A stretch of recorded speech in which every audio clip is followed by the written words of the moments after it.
بسم اللہ الرحمن الرحیم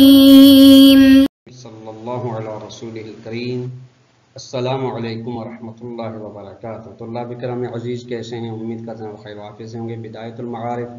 جزء رابع کا سبق نمبر 10 شروع کر رہے ہیں، جس میں عنوان قرار دیا گیا کتاب کی عبارت و منہا ما رواہ فی التوحید سے لے کر و تقریب روایت بہن یقال تک۔ طلاب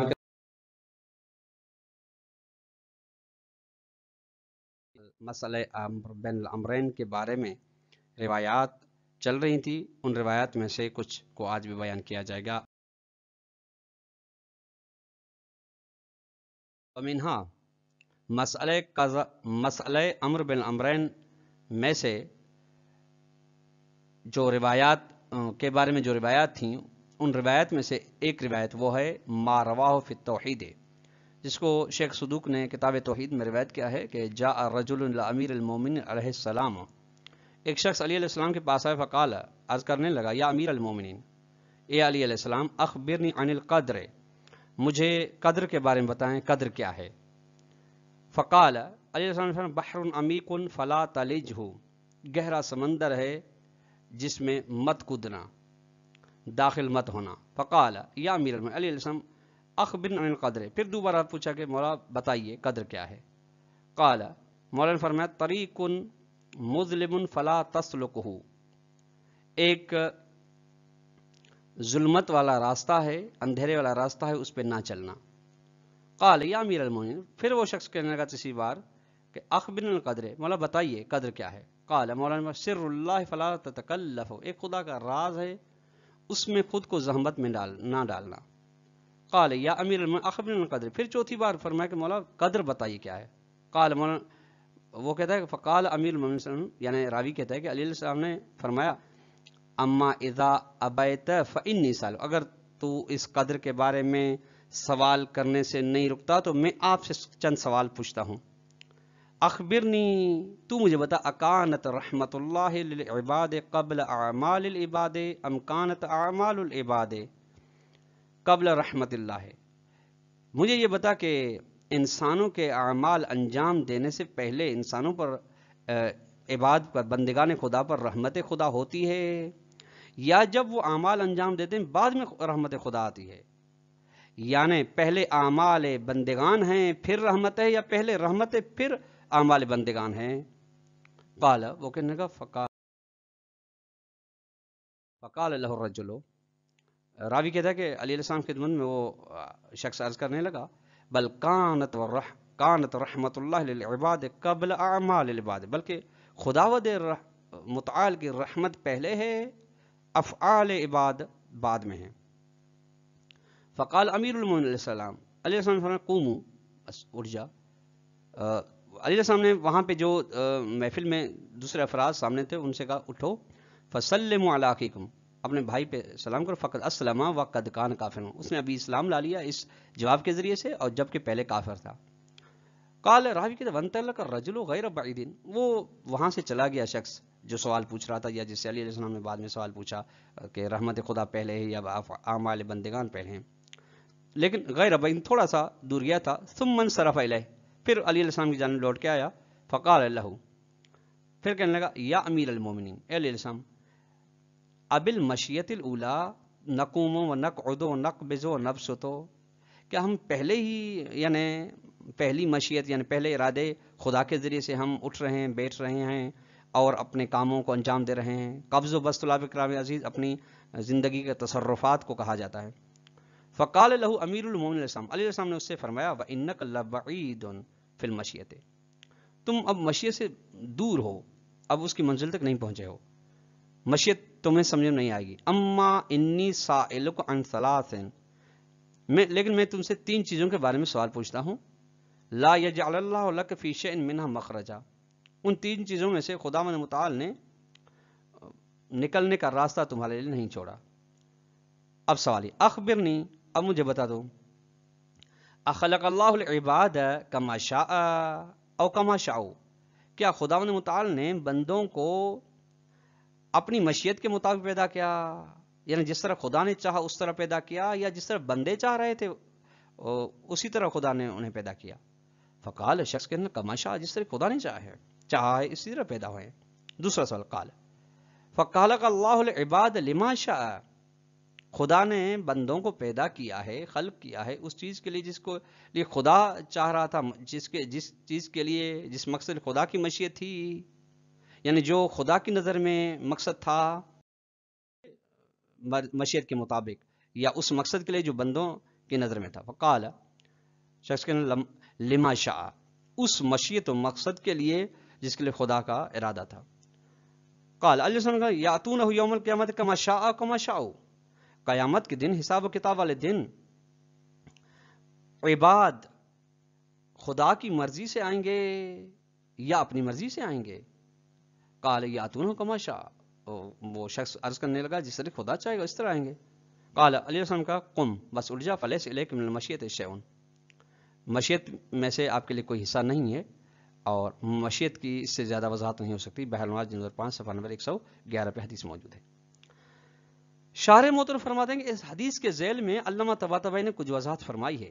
قال علامہ طباطبائی علامہ طباطبائی فرماتے ہیں قدس فی ضمن ما قالہ فی توضیح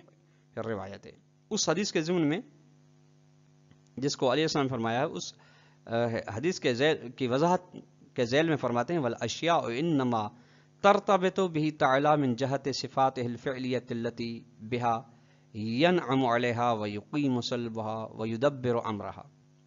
اشیاء یعنی ما سوى اللہ خدا کے ساتھ تعلق رکھتی ہیں اس لحاظ سے کہ خدا کے صفات فعلیہ میں سے ہیں یعنی مخلوقات الہی ہیں خلق فعل الہی ہے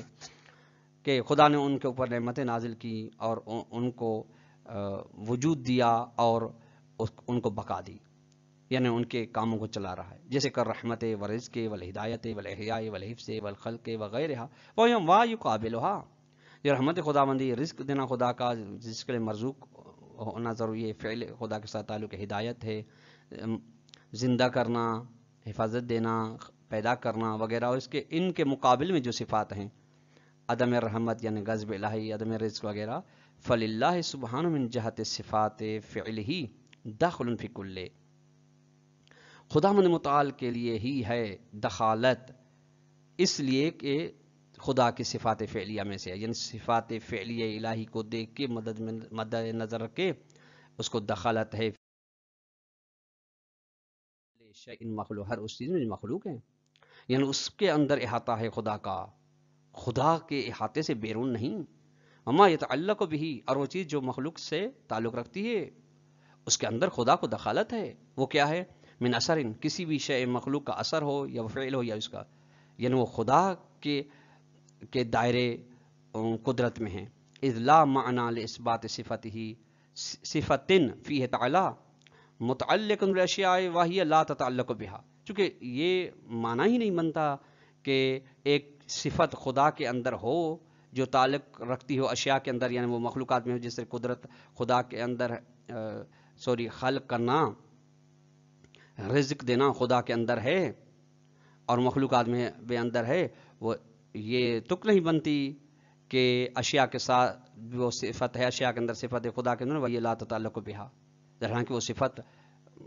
اشیاء کے اندر نہ ہو یہ ممکن نہیں ہے. جب صفات فعلیہ میں سے جو بھی خدا کے صفت فعل ہے وہ مخلوقات کے اندر ہوگی اشیاء کے اندر ہوگی. ولذلك اسی وجہ سے فإنه علیہ السلام سأل الرجل اسی وجہ سے علیہ السلام نے شخص سے یہی پوچھا سائل سے کہ ان تقدم صفت الرحمت علی الاعمال کہ رحمت خداوندی پہلے ہے یا اعمال عباد پہلے ہیں تو جواب صحیح یہی آیا کہ رحمت خداوندی پہلے ہے. صفت الرحمت ولا یعنی صفت الرحمت وہی صفات فعلیہ میں سے ولا معنی لتقدمها مع عدم ارتباطها بها وتاثیرها فيها چونکہ کوئی معنی نہیں کہ رحمت پہلے ہو کہ جبکہ وہ اعمال عباد کے ساتھ تعلق نہ رکھتی ہو اور اعمال عباد کے اندر تاثیر رکھتی اس کے معنی نہیں بنتا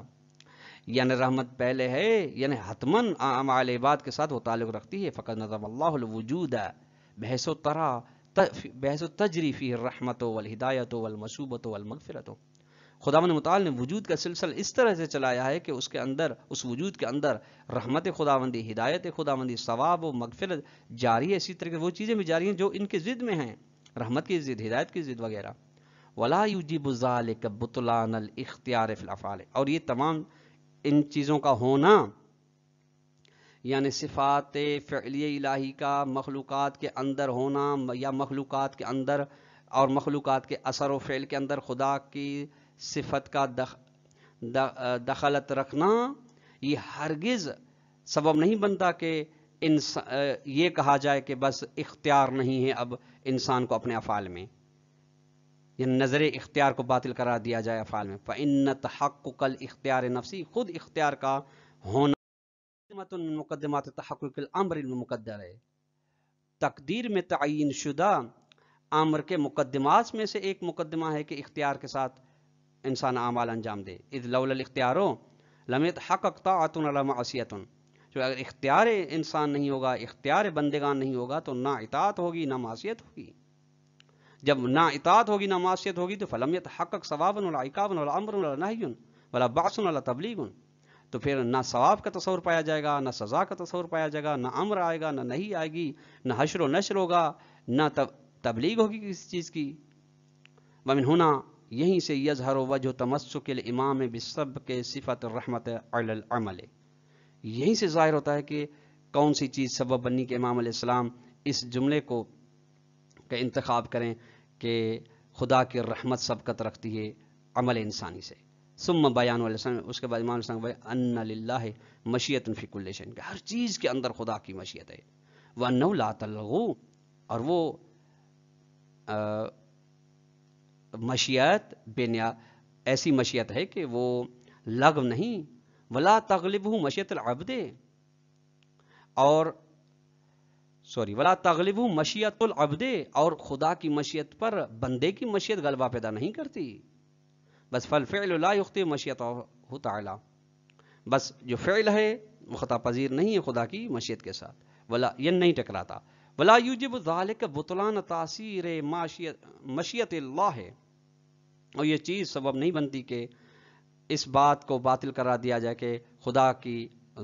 عبد کی مشیت اثر انداز ہے اپنے فعل میں، نہیں، یہ باطل نہیں ہوتا نظریہ۔ فإن مشیت العبد احدى مقدمات تحقق ما تعلقت به مشیت تعالی، چونکہ انسان کی عبد کی مشیت اس مشیت کے مقدمات میں سے ہے، اس مشیت کے متحقق ہونے کے مقدمات میں سے ہے، ان افعال کے متحقق ہونے کے مقدمات میں سے ہے جن افعال کے ساتھ خدا کی مشیت تعلق پیدا کرتی ہے۔ فإن شاء الفعل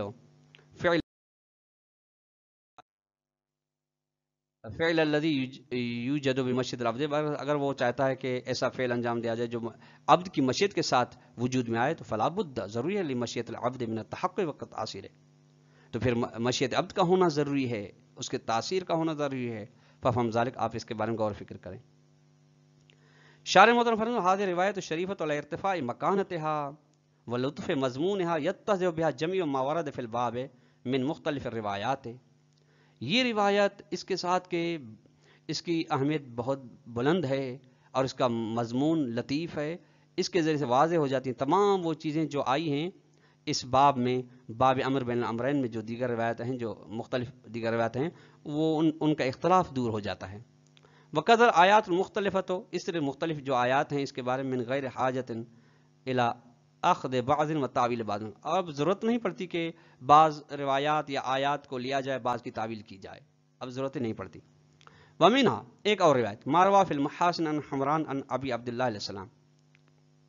محاسن نے برقی میں روایت حمران سے کہ اس نے، وہ کہتا ہے کہ قال کنت انا والطیار جالسین، میں اور جعفر طیار بیٹھے تھے، فجاء ابو بصیر، اتنے میں ابو بصیر ہے، فافرجنا له، ہم نے اس کے لیے ان کے لیے جگہ بنائی دونوں نے، فجلس بینی و بین طیار، وہ میرے اور طیار کے درمیان میں بیٹھ گئے۔ فقال، ہم سے ابو بصیر پوچھنے لگے، فی ای شیء انتم، کس چیز کے بارے میں تم بحث کر رہے ہو، گفتگو کر رہے ہو؟ فقلنا، ہم نے کہا، کننا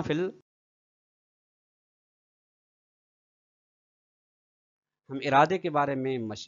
ارادے الہی، مشیت الہی، محبت الہی کے بارے میں گفتگو کر رہے ہیں۔ فقال ابو بصیر کہنا، قلت، کہ ابی عبداللہ، میں نے امام صادق علیہ السلام کی خدمت عرض کیا شاء لہم الکفر و ارادہ، کیا خداوند متعال نے کافروں کے لیے کفر کو چاہا ہے، اس کی مشیت میں ہے، ان کا ارادہ، ان کے لیے کفر کا ارادہ کیا ہے؟ فقال نعم، امام حسن فرمایا بالکل ہے، یعنی خدا کی مشیت سے باہر نہیں ان کا کفر۔ قل، تو میں نے کہا فاحب ذلک ورضیہ، کیا خداوند متعال ان کے کفر کو پسند بھی کرتا ہے، راضی بھی ہے؟ فقال لا، امام حسن فرمایا نہیں، بالکل نہیں ایسے۔ قل، تو میں نے کہا شاء و اراد ما لم یحب ولم یرضى، کیا خداوند متعال ایسی چیز کو چاہتا ہے، ایسی چیز کا ارادہ کرتا ہے جس کو ناپسند کرتا ہو، جس کے بارے میں راضی نہ ہو؟ قال، امام حسن ہا قضا خرج الینا، اسی طرح ہم تک بات پہنچی ہے، یا بعض کتاب اخرج الینا آیا ہے، بہر الواج نمبر 5 صفحہ نمبر 121 پہ یہ حدیث موجود ہے۔ والسلام علیکم ورحمۃ اللہ وبرکاتہ۔